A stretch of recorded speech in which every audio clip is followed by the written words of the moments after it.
ঢাকা ৮ আসনের সম্ভাব্য স্বতন্ত্র প্রার্থী ইনকিলাব মঞ্চের মুখপাত্র শরীফ ওসমান হাদির শারীরিক অবস্থা এখনো আশঙ্কাজনক বলে জানিয়েছে মেডিকেল বোর্ড। দুপুরে রাজধানীর এভারকেয়ার হাসপাতালের সামনে সাংবাদিকদের এ কথা জানান ঢাকা মেডিকেল কলেজ হাসপাতালের নিউরো সার্জারি বিভাগের রেসিডেন্ট চিকিৎসক ডাক্তার মোহাম্মদ আব্দুল আহাদ। সিটি স্ক্যান রিপোর্ট খুবই খারাপ এসেছে জানিয়ে তিনি বলেন, হাদির মস্তিষ্কে পানি জমে আছে। এদিকে হাদিকে হত্যা চেষ্টার ঘটনাটি সর্বোচ্চ গুরুত্ব দিয়ে দেখছে পুলিশ।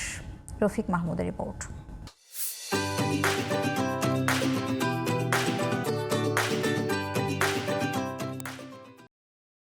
শুক্রবার রাজধানীর বিজয়নগরে গুলিবিদ্ধ হন ইনকিলাব মঞ্চের মুখপাত্র শরীফ ওসমান হাদি। ঢাকা মেডিকেল কলেজ হাসপাতালে অপারেশনের পর তাকে ভর্তি করা হয় এভারকেয়ার হাসপাতালে। রোববার সকালে হাদির চিকিৎসায় বৈঠকে বসে মেডিকেল বোর্ড। পরে এভারকেয়ার হাসপাতালের সামনে ব্রিফ করেন ঢাকা মেডিকেলে হাদির অস্ত্রোপচার টিমে থাকা নিউরো সার্জারি বিভাগের আবাসিক চিকিৎসক ডাক্তার আব্দুল আহাদ। জানান, ওসমান হাদিকে লাইফ সাপোর্টে রেখে নিবিড়ভাবে পর্যবেক্ষণ করা হচ্ছে।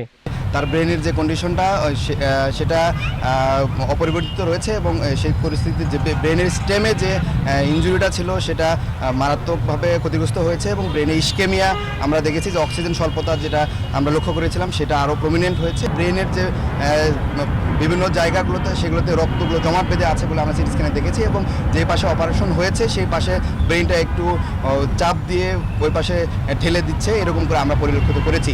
হাদিকে হত্যা চেষ্টার ঘটনায় একই দিন বিকেলে ব্রিফ করেন ডিএমপির অতিরিক্ত পুলিশ কমিশনার মোহাম্মদ নজরুল ইসলাম। জানান, এই ঘটনায় জড়িত সন্দেহে এখন পর্যন্ত ৩ জনকে আটক করা হয়েছে।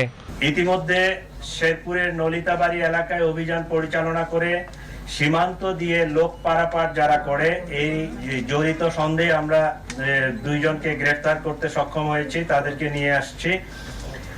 আর র্যাব মোটরসাইকেলের যে মালিক মনে করছে এরকম একজনকে র্যাব আটক করে আমাদের হাতে সোপর্দ করেছে। এদিকে সচিবালয়ে নতুন তথ্য উপদেষ্টা সৈয়দা রেজওয়ানা হাসান জানিয়েছেন, নির্বাচনী পরিবেশ ভীতিকর করতেই হাদির উপর হামলা করা হয়েছে। মানুষ যত নির্বাচনমুখী হচ্ছে ততই নির্বাচনের ব্যাপারে বা পরিবেশটা একটা ভীতিকর করে ফেলার জন্যই তো এই কাজগুলো করা হচ্ছে। শরীফ ওসমান হাদির হামলাকারীরা যেন ভারতে পালিয়ে যেতে না পারে সেজন্য হবিগঞ্জ ও চাঁপাইনবাবগঞ্জ সীমান্তে সতর্ক অবস্থানে রয়েছে BGB. Rafiq Mahmud, GTV news, Dhaka.